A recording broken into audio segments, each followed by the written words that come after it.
kita harus meyakinkan dulu atau kita bercerita bahwa Israel itu bukan baru sekarang ada di Palestina. Bahwa kerajaan Israel itu sudah ada 1000 tahun sebelum Masehi. Pertanyaannya, kenapa di kitab Wahyu tertulis seperti itu? Yang secara rohani adalah Sodom dan Mesir. Ya, saya setuju dengan Pak Ponto ya. Kita pakai sejarah aja dulu sejauh ini ya. Kita ya ngomongin Alkitab ya di ranah Kristen, iya. Ya. Kayak Nah, seperti Haikal kemarin di depan mata saya sendiri. Ya tunjukkanlah videonya. Ahli sastra Melayu, orang Malaysia. Jadi jangan bangga kita ya. Kemarin, wah kata Allah menang. Ya kalau dia takut dituntut karena dia yang menerjemahkan. Dan engkau harus mengatakan, beginilah Tuhan Yahweh berfirman. Lihat, akulah lawanmu, hai Gog. Sebelum melanjutkan, kami beritahukan kepada Anda, konten ini berisi narasi atau informasi dari berbagai sumber yang sedang banyak diperbincangkan di media sosial yang bisa Anda perdebatkan. Reaksi Nusantara memberikan peluang untuk Anda mengkomentari sesuai tema video yang kami sajikan. Komentar Anda akan kami alokasikan sebagai masukan dan bahan pertimbangan sekaligus untuk menguji validitas sesuai data dan fakta yang sebenarnya. Simak video ini sampai selesai sebelum Anda berkomentar supaya tidak gagal faham. Komentar Anda akan sangat bermanfaat dan efektif mengedukasi untuk membedakan antara berita hoaks dengan fakta yang sebenarnya. Bagikan link reaksi Nusantara ke media sosial lainnya supaya mereka juga bisa berbagi informasi bersama kita semua. Yang perlu diperhatikan, reaksi channel tidak melayani komentar Anda yang belum subscribe. Terima kasih dan salam damai untuk Indonesia bersama reaksi Nusantara. Kami memberi, dan Andalah yang menilai. Kita pun tidak tahu. Saya juga diajarin kok ini. Di belakang saya juga banyak ngajarin. Nubuatan Tuhan bukan ramalan ya. Saya beritahu. Nubuatan Tuhan harus digenapi. Tetapi saya bilang sama Bu Monik, nanti Bu Monik, tolong nanti nomor teleponnya Bu Monik, kalau saya minta data tolong dikasih tahu. Ya, karena saya akan bikin buku ini. Bikin buku proses pengambilan keputusan untuk kepentingan nasional atau untuk kepentingan negara lain atau kepentingan partai politik. Seperti yang disampaikan oleh rekan saya itu. Ya, my brother Pak Ponto itu bilangnya apa? Ini ada kepentingan, betul. 2024 udah diambang pintu. Nah, mari kita Bapak, yang namanya strategi lawan strategi nasional lawan strategi khilafah. Saya bicara strategi nasional ya. Nah, tapi karena Bu Monik kemarin, untung Bu Monik itu cerdas. Dia tidak mau digiring ke ranah agama. Karena kalau dibawa ke ranah agama ya gimana? Ya pasti mereka yang kata Pak Ponto itu pokoknya mana mau ngalah. Kenapa? Sudah tegak tengkuk. Lebih parah dari Israel sebenarnya. Ya, betul. Udahlah, nanti kita buka. Sudah bisa dapat nggak? Pak apa? Halaman 19. Ini sama yang tadi kita ini bukan. Bukan, ini yang terbaru. Baru aja saya kirim. Yang tadi udah batalkan aja itu. Ya kan? Yang baru. Halaman apa? Slide 19 coba. Nubuat Tuhan ya, tentang penyelesaian konflik Israel Palestina dan negara sekutunya sudah tertulis. Coba kita baca sama-sama. Mereka juga harus tahu ini, biar tahu mereka. Kenapa Saudi Arabia sekarang meninggalkan Israel? Ada nggak nubuatnya? Ada. Kenapa Saudi Arabia itu meninggalkan Israel? Ada nubuatnya, Bu Bonek. Kalau bawa Bible situ tolong buka. Yeskiel itu.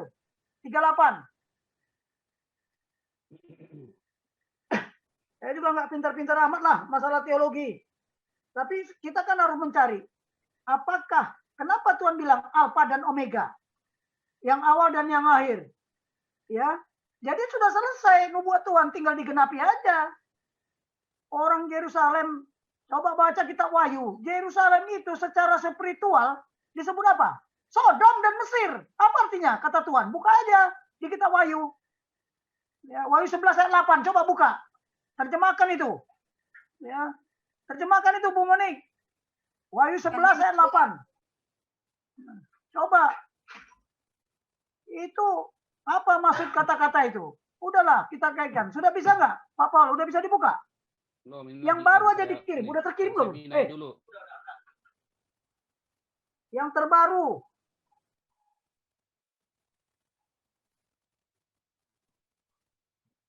Bu Monik saya sama pindahkan. Pak Ponto kemarin mengalah, saya acukan jempol. Ya, akhirnya mereka yang terjebak. Ya, tetapi cuman saya jadi nggak enak karena dibilang Tuhan Yesus anak haram, ya anak penjina. Wow, itu udah penista agama paling berat itu.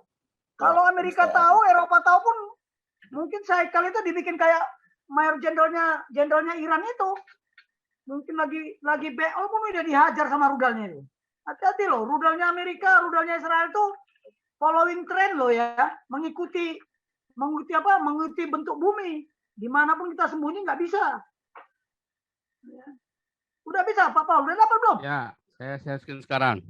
Oke, slide 19 aja langsung. Biar mereka juga dengar lah. Yang slide ke-19. Ya, sudah. Benar, slide 19. Coba baca. Siapa yang disuruh baca? Nih. Bacalah. Sama-sama kita baca. Ini ya. Ya. Nubuat Tuhan tentang penyelesaian konflik Israel Palestina Karena dan manusia negara nggak bisa sekutunya. menyelesaikan itu. Tapi ini sudah nubuat Tuhan. Bacalah. Dan datanglah firman Yahweh kepadaku yang mengatakan apa? Hai anak manusia, arahkanlah wajahmu terhadap Gog dan di tanah Magog. Sekarang itu Gog itu siapa? Nanti kita kupas. Raja Agung dan Ros, Mesek dan Tubal, dan bernubuatlah terhadap dia. Dan engkau harus mengatakan, beginilah Tuhan Yahweh berfirman. Lihat, akulah lawanmu, hai Gog. Tuhan yang menjadi lawannya. Raja Agung dari Ros, Mesek, Tubalaku akan membalikkan punggungmu dan memasang pengait pada rahangmu. Dan aku akan membawa engkau dan semua pasukanmu, pasukan berkuda, keluar. Mereka semua berpakaian lengkap. Baca ini, kumpulan orang banyak dengan perisai besar dan kecil. Mereka semuanya yang memegang pedang. Lihat di bawah, orang Persia, Ethiopia, Libya. Ya, bersama mereka semua dengan perisai dan dengan ketopong. Lihat sekarang. Negara yang mengutuk-ngutuk Israel itu sudah berapa? Libya udah lenyap nggak? Syria udah lenyap nggak? Romawi udah lenyap nggak? Yunani udah lenyap nggak? Masih belum percaya. Barang siapa yang mengutuk Israel akan terkutuk. Baca lagi nih. Bersiaplah. Ya persiapkanlah dirimu sendiri. Engkau dan seluruh kumpulanmu yang telah dikumpulkan kepadamu. Dan engkau akan menjadi penjaga bagi mereka. Sesudah berhari-hari engkau akan dikunjungi. Dan sesudah bertahun-tahun. Coba pelajari itu, bertahun-tahun engkau akan masuk ke sebuah negeri yang telah berbalik dari pedang itu. Siapa itu? Yang dikumpulkan dari banyak bangsa di atas pegunungan Israel. Yang telah menjadi runtuhan. Di situ nggak ada kata-kata Palestina, Israel. Ya, menjadi runtuhan. Tapi kalau ini kita adu, kitab suci kita adu dengan kitab suci. Ya kalau di negara ini nggak akan menang. Ya, coba slide 20. Slide 20, Pak. Baca. Engkau akan muncul. Slide 20, Pak Paul.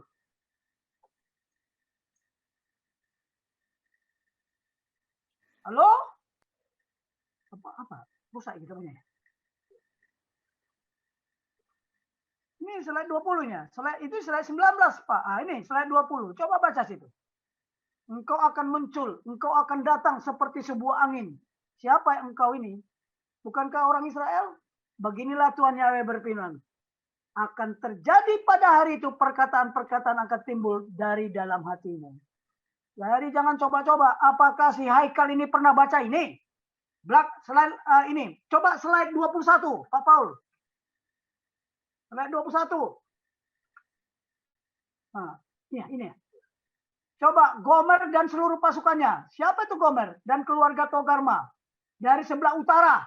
Siapa dari sebelah utara Israel? Turki? Rusia di belakangnya lagi? Persia? Tadi kan udah ngomong, kenapa Tuhan kok ada kalimat Persia? Persia itu siapa dulu? Kemarin Bu Munik bilang apa? Iran kan? Coba baca. Gomer dan seluruh pasukan keluarga Togarma dari sebelah utara dan semua pasukannya.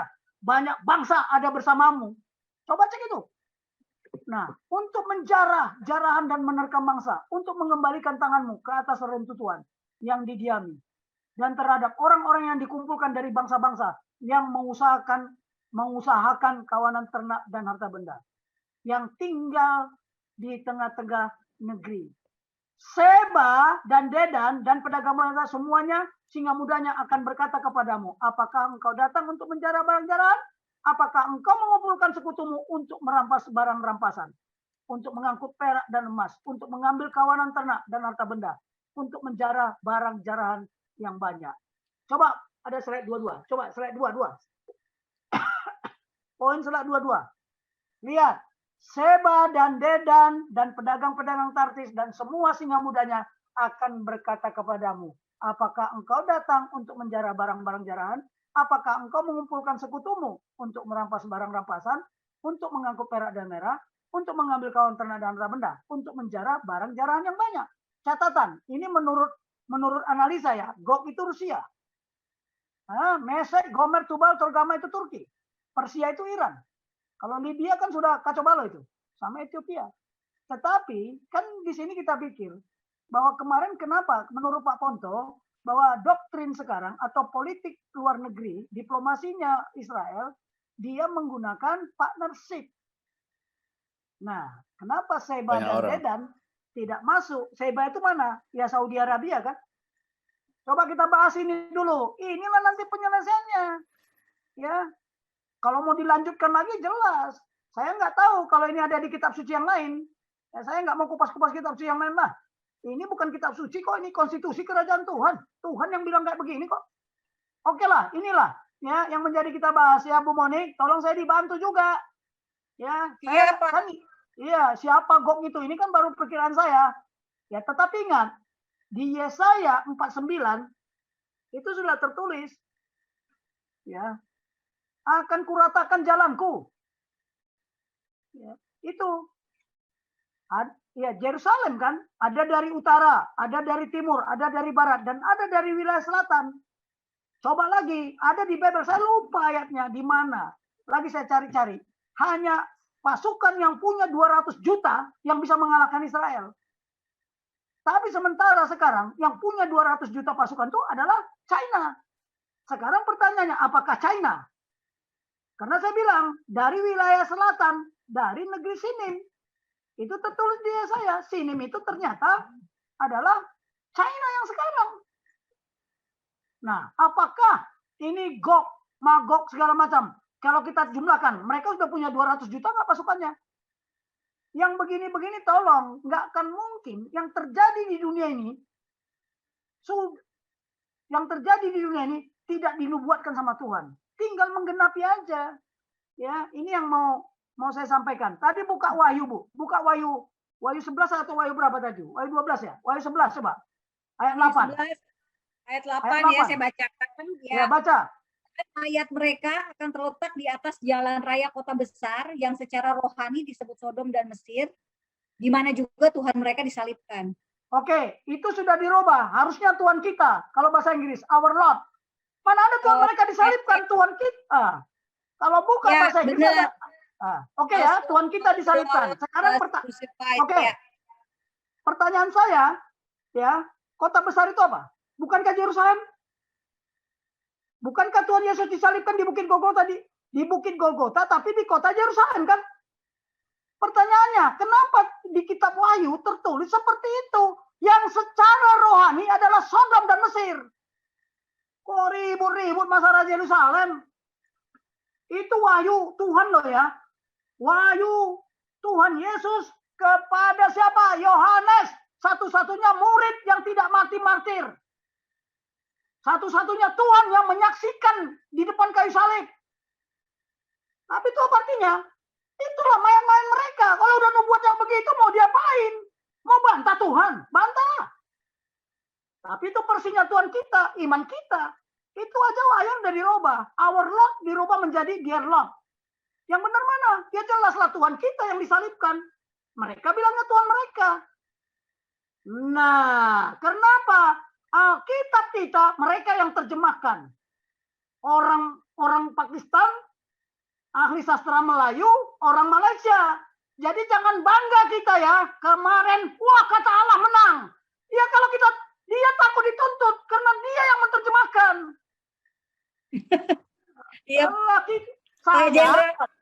Saya bukan orang pintar ya. Saya menganalisa. Ini nggak mungkin nggak ada nubuat Makanya saya tanya yang paham Bible, saya tanya, apa artinya nubuat Tuhan kata-kata begini? Ya, ini coba, ini kenapa ada ngomong Persia, ada ngomong Gog Magog? Lo itu keterlaluan juga itu si Ustaz Somad. Masa dibilang Mesia itu Dajjal? Cobalah, baca nggak di YouTube-nya itu? Ini keterlaluan, kenapa? Karena dia megang bukunya sendiri. Makanya saya setuju kemarin, aduh benar Bu Monik tidak terjebak. Ya ranah agama. Kalau ranah agama, agama yang mana? Oh, kita nggak beragama kok. Kita percaya. Karena Tuhan Yesus datang apa? Barang siapa yang percaya, bukan barang siapa beragama Kristen. Di mana tertulis itu? Mohon maaf ya, ini yang menjadi bahasan kita. Jadi ribut-ribut masalah Yerusalem. Tuhan Yesus pesannya dulu apa? Jangan tinggalkan Yerusalem. Ya saya nggak tahu di mana itu, tapi saya pernah baca. Jangan tinggalkan Yerusalem. Tuhan Yesus merasa sedih melihat Yerusalem. Ya inilah kejadiannya sekarang. Sebelum dia naik ke surga loh. Sebelum Tuhan Yesus naik ke surga. Tapi kalau wahyu diberikan kepada Yohanes, itu kan sudah naik ke surga. Itu saja komentar saya. Tapi ini kan baru saya cuplik-cuplik ya. Kalau yang dari awal proses pengambilan keputusan ini mungkin tidak bisa malam ini. Nanti hari Jumat lah ya. Mudah-mudahan hari Jumat saya nggak tahu Pak Paul jam berapa. Karena saya juga harus webinar lagi tuh sama KNC. KNC itu kecerdasan Nusantara itu loh. Nusantara cerdas. Itu Hari Jumat kita 4 jam 8 Pak Jenderal. Oke, hari ini jam karena kita 8. waktunya tinggal setengah jam, lebih baik kita akhiri dengan Pak Laksamana Ponto untuk penutup. Oke, Nah, silakan. kasih penutup, lalu Ibu Monik penutup supaya bisa leluasa. Mau Pak Laksamana Ponto silakan, bagaimana terus kita menghadapi pembohongan publik seperti ini. Ya, salah satu faktanya YouTube saya di take down, padahal dari tadi kita nggak, YouTube saya yang sebelumnya saya lebih ngeri bicaranya. Yang tadi kita bicara data-data belum gubrak-gubrak, memang yang nonton sudah 7.000 lebih. Ya, Nah, ini ini sekarang aja kita saudara pindah saya YouTube ngomel-ngomel ke sudah saya semua. 3,7, tadi sempat 4.000 tadi. Iya. Ini Oke, silakan. saudara-saudara semua di kampung sana pada Jadi ngomel-ngomel gini. kok di take down ya. Saya nggak tahu, saya bilang. Ini kerjaan hacker atau Kita kerjaan pindah, apa? mau diinfokan ke teman-teman, kita pindah ke Hagios Eropa selama seminggu ini. Ya. Oh, saya lupa kirim ke Pak Jenderal ya. Silakan Oke, Pak. kirimkan ke Laksamana dulu biar ngomong dia. Laksamana Sulaiman Ponto itu. Jadi bagi kita sekarang ini, kita harus meyakinkan dulu atau kita bercerita bahwa Israel itu bukan baru sekarang ada di Palestina. Bahwa kerajaan Israel itu sudah ada 1000 tahun sebelum Masehi. Kita tidak perlu lihat dari Alkitab, tapi di situ ada buku karangannya David Charles itu. Nah, karena kalau kita lihat Alkitab, nanti dia akan bilang itu bukan Israel, itu orang Arab itu udah pasti. Tapi kalau pakai David Charles itu sudah jelas. Itu yang pertama. Karena bagi orang Indonesia sekarang ini Israel adalah penjajah. Jadi yang pertama kita harus yakinkan bahwa sebelum dia tahun 48 di situ, 1000 tahun sebelum Masehi sudah ada di situ bersama-sama dengan Filistin. Nah, apa yang terjadi sekarang ini adalah mengulangi tahun 1000 sebelum Masehi itu. Nah, yang PBB saat itu juga menghormati sehingga dia bilang bagi dua, tapi tidak diterima oleh Palestina karena Palestina ingin semuanya ke Palestina. Tentu tidak mungkin. Israel sudah ada. Lalu kenapa dia bisa menguasai lain? Karena itu direbut atau terrebut karena adanya perang. Nih, dengan adanya perang itu, ya konsekuensi perang jatuh korban. Dan Israel seperti sekarang ini, kita melihat Israel seakan-akan kejam, atau walaupun kejam, itu dilihat dari kacamata tata nilai yang dibangun pada tahun 1900-an. Ini. Jadi apapun kita harus cerita. Walaupun tentunya kita tidak bisa mengharap banyak. Karena para politikus ini akan menggunakan itu terus bahwa Israel adalah penjajah untuk mendapatkan dukungan kepada mereka. Tapi itu bukan alasan untuk kita tidak menyampaikan kebenaran. Jadi himbauan saya, mari kita sampaikan kebenaran. Kita tidak perlu berdebat dari sisi agama, tapi kita debat dari sisi sejarah. Bahwa Israel pernah ada di sana, bahwa Israel sekarang ini ketika dia diserang, itu sama dengan Indonesia, defensif aktif. Demikian dari saya, Pak. Luar biasa. Jadi nampaknya memang ada penggiringan. Oke, ini Ibu Monik dulu. Silakan Ibu Monik. Ya, saya setuju dengan Pak Ponto ya. Kita pakai sejarah aja dulu sejauh ini ya. Kita yang ngomongin Alkitab ya di ranah Kristen, iya. Ya, Kayak di YouTube kayak begini ya tentu boleh. Tapi kalau masuk ke sekuler, ya betul. Mau membahas haikalnya ya, mendingan membahasnya secara versi imannya dia gitu ya. Hati-hati nih, soalnya pasti banyak yang mengincar. Nah, satu hal lagi yang penting juga menurut saya Bapak Ibu, sekarang nih sebetulnya yang saya ingin tanya dari Pak Ponto mungkin ya, bisa nggak sih Pak kita mengirimkan kayak nota resmi mempertanyakan sebetulnya ini Indonesia nih posisinya terhadap Israel dan Palestina saat ini ya Pak, itu gimana? Bisa nggak kayak gitu Pak? kalau posisi Indonesia itu sudah jelas keberpihakan. Keberpihakan dari warga Indonesia Pak, dari kita nih yang ada di YouTube ini, ya, terus kita sudah mengirim surat. Percuma juga, jawabannya sudah sepasti. Kan Menteri Luar Negeri sudah mengumumkan bahwa kita posisi sekarang ini adalah posisi keberpihakan. Kita berpihak kepada Palestina. Itu titik, itu sudah tidak bisa dirubah-rubah karena itu dianggap sesuai dengan Undang-Undang Dasar, yaitu menghilangkan bahwa kemerdekaan adalah segala bangsa, maka penjajahan di atas buminya harus dihapuskan. Nah, Israel dianggap sebagai penjajah. Itulah sebabnya saya pertama memutar dulu, dia bukan penjajah, tapi dia datang menuntut tanahnya kembali, sehingga yang ada itu adalah perebutan wilayah, bukan penjajahan. Itu dulu. Kalau itu belum berubah sulit, karena Undang-Undang Dasar kita masih menghilangkan penjajahan di atas dunia. Itu nah, nanti kita kalau Papua menerapkan sudah pasti. Ini yang sama bagaimana? Gimana Pak? Kalau Papua menerapkan penjajahan itu hampir semua bangsa Indonesia, rakyat Indonesia itu tahu bahwa Israel itu menjajah dan sadis. Nah, makanya karena saya ikut arus aja. Kan ya betul, Pak dia sadis. Ponto. Bukan informasi tidak betul, Pak. Karena memang tata Indonesia melihat Israel itu kan baru tahun 48. Dia tidak melihat bahwa Israel itu hadir dari tahun 1000 sebelum Masehi. Itu yang diajarkan sekarang. Nah, makanya itu yang harus kita kikis dulu. Bahwa dia sudah ada dari tahun 1000 sebelum Masehi. Sebentar Pak Ponto, saya masih nggak bisa memahami. Indonesia memahami Israel adalah Israel yang tahun 1948. Ya, sedangkan sebelum tahun 1988 tidak pernah ada negara bernama Palestina loh. Iya, betul. Nah, jadi bingung lagi. Jadi siapa menjajah siapa ini? Harusnya kan negara yang belakangan yang menjajah negara yang duluan toh? Bukan, Pak. Jadi Israel kan dari luar, dianggap kan belum ada. Tapi Palestina sudah ada.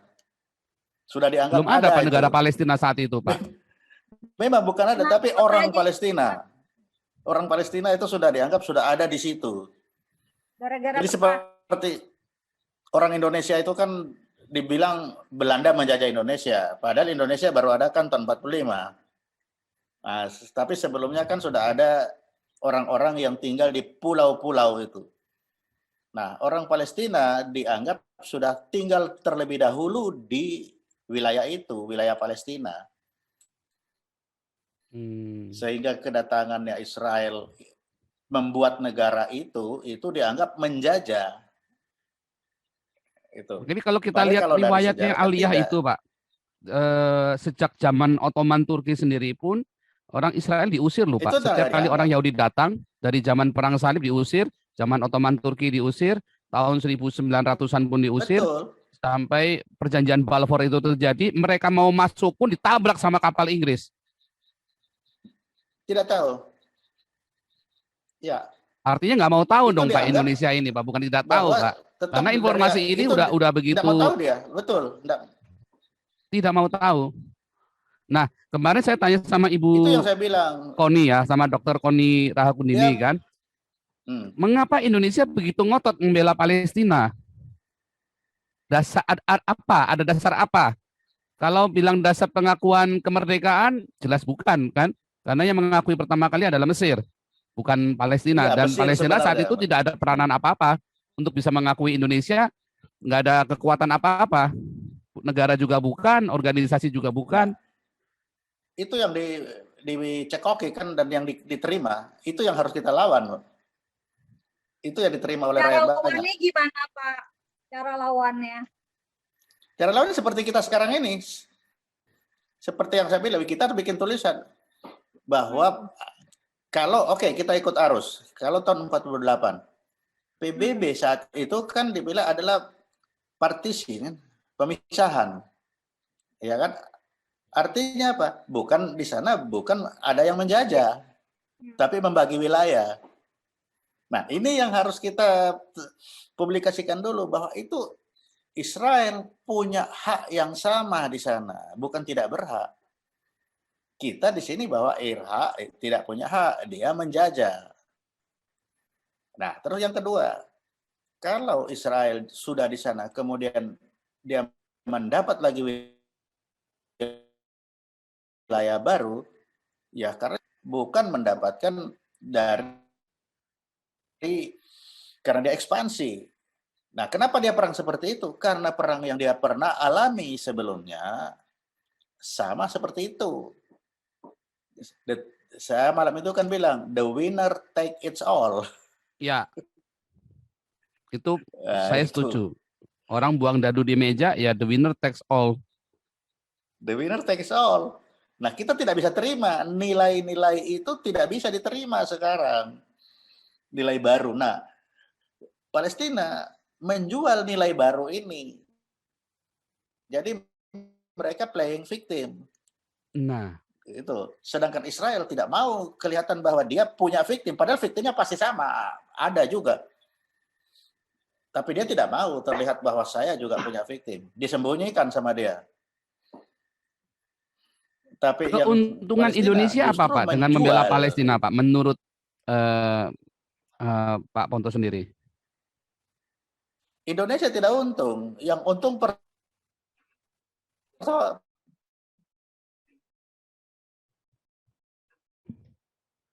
putus, Pak.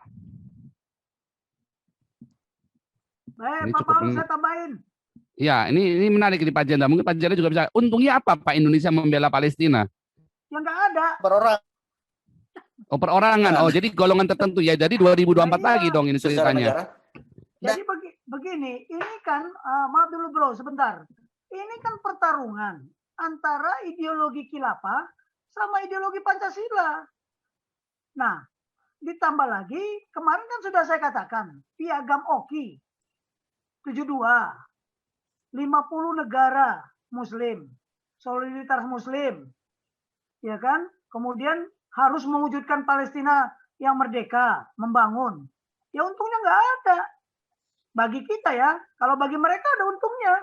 Kalau bagi negara ada, ini makanya. Nah sekarang kalau Bu Monik tadi bilang bagaimana caranya? Kalau katanya bagaimana caranya, itu sudah bicara strategi. Ya pertama kemarin sudah saya sampaikan bahwa geopolitik sekarang berubah. Paradigma penjajahan di zaman lalu sama di zaman sekarang berbeda, makanya harus diredefinisikan, ya, diposisikan. Apakah betul Israel itu penjajah? Nah, sekarang kita bicara lagi, kalau bicara cara, bagaimana kita membrainwashing menyampaikan kebenaran yang bisa diterima oleh siapa? Otak-otak bangsa ini. Kan saya bilang kemarin, kita sekarang peperangan di wilayah apa? Di wilayah spiritual, di wilayah hati dan pikiran. Mindset bangsa ini, geo itu sudah mindset. Kalau tadi Pak Ponto bilang, bahwa minyak itu akan habis. Lah peperangannya di mana? Bukan di hati dan pikiran. Rebut hati dan pikiran. Jadi strateginya kita, bagaimana bangsa Indonesia yang sudah terkontaminasi polusi kilapa, bahkan mungkin udah 50%. Nah, bagaimana mencuci otak mereka menyampaikan kebenaran ini? Jadi kalau saya dengan Pak Ponto ini udah satu, karena kita sudah satu doktrin kan. Jadi gampang kalau kami ngomong. Yang susah itu yang tidak satu doktrin, bertentangan. Lah coba, paradigma penjajahan di masa lalu sama paradigma penjajahan sekarang berbeda nggak? Maka perlu diredefinisikan. Mayoritas minoritas itu bukan penjajahan. Coba kita buka ya, besok apa sih artinya prinsip-prinsip demokrasi? Itu sebabnya tadi Pak Ponto udah buka juga. Dulu musyawarah untuk mufakat dibuka jadi voting. Kenapa? Karena merasa mereka mayoritas. Oh, pasti menang. Tapi ternyata kan lihat aja apakah Tuhan berpihak kepada mayoritas atau Tuhan berpihak kepada kebenaran. Itu saja makanya Bhinneka Tunggal Ika, Tahana Dharma Mangriwa. Apa artinya? Sudah. Berbeda-beda tapi tetap satu. Tidak ada kerancuhan dalam kebenaran. Jangan dibohong-bohongi. Emangnya orang sekarang goblok apa? Udah tahu semua kok. Nah sekarang ini terjadi peperangan informasi. Hoax dimasukkan terus-menerus. Nah kita juga sampaikan kebenaran terus-menerus. Tapi jelas punya data. Nah, seperti Haikal kemarin di depan mata saya sendiri. Ya tunjukkanlah videonya. Udah di tembok kayak tembok Cina. Datang Bu Monik mau ngomong. Nggak bisa. Nah ini memang sudah by design. Hati-hati kita. Jangan masuk ke bingkainya mereka. Ya, kalau perlu bingkainya dirobek. Gitu loh. Kita kan di frame ini sekarang. By design. Di bingkai. Bagaimana orang-orang nasionalis ini. Pancasila ini dihabisin. Nah sekarang mau lihat. Ini ketika Ahmadinejad menjadi presiden. Dia bilang apa? Coba buka visinya. Ratakan. Tidak ada lagi Israel di peta dunia. Kan itu. Iya. Padahal dia Syiah kalau nggak salah. Ya, tetapi kenapa sekarang Arab, Saudi Arabia itu bermusuhan loh dengan Iran? Nah yang begini-begini saya bilang di sana terjadi proxy war sama plus itu loh yang paling berbahaya. Konflik among the people by proxy. Jadi bukan hanya war saja, tapi konflik. Saya kan sudah katakan, kalau war itu pasti konflik. Tapi konflik belum tentu war. Sesama orang Palestina, makanya kita sampaikan kebenaran. Apakah Israel itu penjajahan? Itu bahasa intel ya. Bahasa intelijen. Sebelum kita mengisi paragraf satu situasi, Pak Ponto tahu karena kita satu ilmu. Apakah Israel adalah negara penjajah? Kemudian kedua, apakah Palestina yang sekarang adalah Filistin di masa lalu? Nah, ketiga, dari mana itu kata Palestina? Siapa yang menetapkan itu Palestina? Gitu dong. Kenapa dulu Ottoman Empire? Kenapa dia sama orang Palestina juga Sekarang siapa saja orang-orang yang disebut Palestina di sana yang berkewarganegaraan Palestina? Ini harus dijawab dan ini saya akan bilang saya nggak ke Israel. Kemudian di sana juga nggak ada Atan. Kita nggak bisa tanya kepada siapa kita tanya. Ya orang yang sering berkunjung ke sana. Kalau saya ke sana saya tanyain satu-satu dari mana asalnya ceritanya. Kalau perlu 1 tahun. Nah kebetulan Bu Koni tahu karena dia ada di sana belajar. Nah Bu Koni itu kan pengamat militer ya. Dia juga sangat senang dengan yang begini-beginian. Ya, dia sudah mendapat bahkan dia sudah pikul salib kok, diangkat salib itu. Dia tahu karakter-karakter orang Arab di sana. Dia tahu karakter-karakter orang Yahudi di sana. Nah, itu berbeda-beda lagi. Ada Yahudi yang beragama Kristen, ya katakanlah yang menganut Kristen lah. Saya bilang dari dulu nggak ada agama. Ya, tapi makanya itu jangan kita adu agama dengan agama. Kitab suci diobok-obok, diadu-adu. Inilah paradigma yang sekarang. Nah, paradigma, tolong kita lihat juga ya. Flashback lah kita. Tahun 48, dunia ini kan hancur-hancuran. Jepang babak belur. 45 dibom, cobalah. Bernapas nggak dia? Bom atom itu. Di daerah Eropa sana baru terjadi Normandi, perang Normandi di sana itu, D-Day itu. Ya, di Asia dipimpin oleh MacArthur di sana sama Dwight Eisenhower. Lo lihat, tapi itu kenapa? Sekarang tanya, kita harus bongkar kenapa Israel membunuh semua orang Yahudi, 3 Yahudi itu. Jadi saya setuju dengan teman saya ini, bukan karena kami sama-sama militer ya. Kenapa bangsa Yahudi itu biadab? Sekarang kita aja lah di rumah. Anak kita tiap hari kita tekan. Dia jadi biadab nggak? Yang bikin biadab siapa? Walaupun kalau kita baca di kitab suci, karena dia membalikkan Tuhan kan. Sejak dia di pembuangan, sejak di perjalanan, emangnya orang Israel hidup di gurun pasir itu selama 40 tahun, dikasih makan, dikasih apa segala, itu bukan kerjaan Tuhan. Nah sekarang mereka sadar nggak itu? Tahu nggak mereka? Nggak tahu. Jadi kita brainwashing, kita harus menyampaikan kebenaran. Dan itu sejarah, hubungan manusia. Bagaimana manusia bergumul dengan Tuhannya. Ya saya nggak tahu kalau Tuhan mereka itu siapa. Yang bilang Tuhannya sama siapa? Ya nggak mungkin. Kalau kita bilang lah, Bible itu kitab suci, ada 2 kitab suci dari satu Tuhan yang sama. Impossible, udah Alpha dan Omega, udah selesai. Tapi masih ada penutup, ada ini.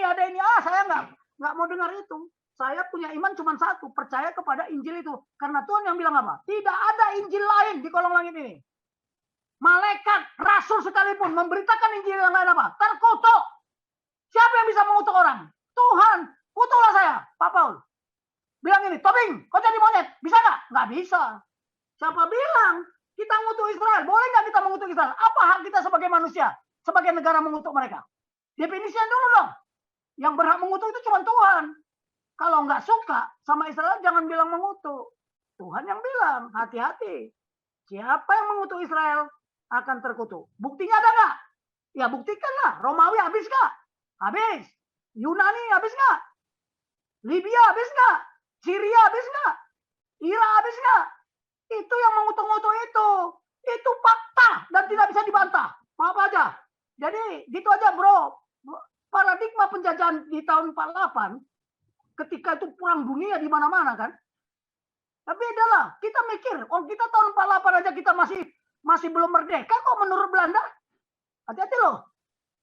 48 kita belum merdeka menurut Belanda loh. Jangan salah.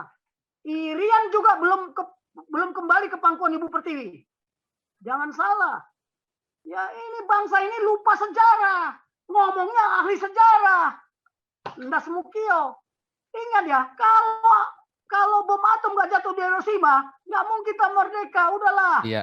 Ya bukan hadiah dari Palestina. Kalau nggak ada orang Yahudi, Indonesia nggak merdeka. Nah itu, buktikan sama dia. Makanya tadi logika berpikir, logika berbalik. Kalau umpamanya Palestina nggak mengaku Indonesia, apa Indonesia nggak merdeka? Nggak perlu pengakuan dia. Kok kita dibilang berhutang? Nenek moyang saya nggak berhutang sama mereka. Darah orang Batak udah banyak berceceran juga.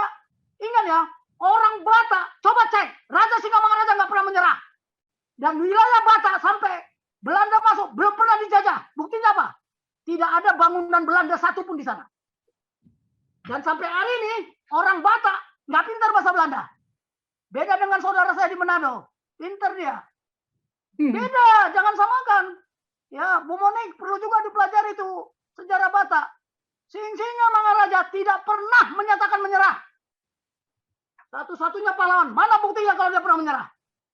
Orang Batak nggak mau menyerah. Makanya saya juga nggak mau menyerah mempertahankan Pancasila ini. Mantap, Kalau Pak. dipertahankan syariah, bubar. Lebih bagus bubar. Iya. Bubar aja negara ini. Biar tahu dia mana yang diberkati Tuhan, mana yang tidak. Ini aja lah. Ya, udah. mungkin Silakan. ini ada informasi penting ini Pak Paul. Saya mau mengingatkan, permisi sebentar sejenak. Jadi kita Indonesia ini kan sudah melarang HTI ya, benar nggak? Ya. Kita sudah melarang HTI. Nah, tetapi sebetulnya yang banyak orang belum tahu bahwa pendiri HTI itu Hizbut Tahrir adalah seorang Palestina yang mendorong ide-ide menyelamatkan Palestina Karena dia kecewa sudah ada Israel yang merdeka tahun 1948. Jadi yang pendirinya si Taikuddin Nabhani ini, dia mendirikan HTI itu tahun 1950. Nah, lucunya waktu tahun 1948 sampai tahun 1967, sebetulnya Yerusalem itu kan di bawah wilayah Yerusalem Timur di bawah wilayahnya Yordania kan. Nah, Yordania saja itu melarang HTI gitu loh. Melarang Hizbut Tahrir. Nah, bisa-bisanya gitu ya di Indonesia dulu pernah tergila-gila sama konsep HTI ini. Nah, jadi mungkin sekali waktu perlu kita pelajari soal latar belakang sejarah pendirian si Hizbut Tahrir ini. Karena ini dia semangatnya adalah semangat untuk melawan Israel sebetulnya. Dasar ketika pendirian si Hizbut Tahrir ini pada tahun 1950. Itu saja Pak Paul. Mana Pak Paul? Terima kasih Anda telah meluangkan waktu untuk memberi masukan kepada kami, dan semoga komentar Anda bisa bermanfaat untuk edukasi generasi penerus bangsa ini, terutama bagi diri kita sendiri dan untuk mereka yang mau berpikir dengan akal sehat. Karena dengan akal sehatlah kita bisa bedakan mana yang terbaik untuk orang lain, saudara, keluarga dan terutama untuk diri kita sendiri. Semoga hari-hari Anda selalu dirahmati Tuhan Yang Maha Esa. Dan sampai ketemu lagi di konten Reaksi Nusantara channel berikutnya. Salam sejahtera bersama keluarga.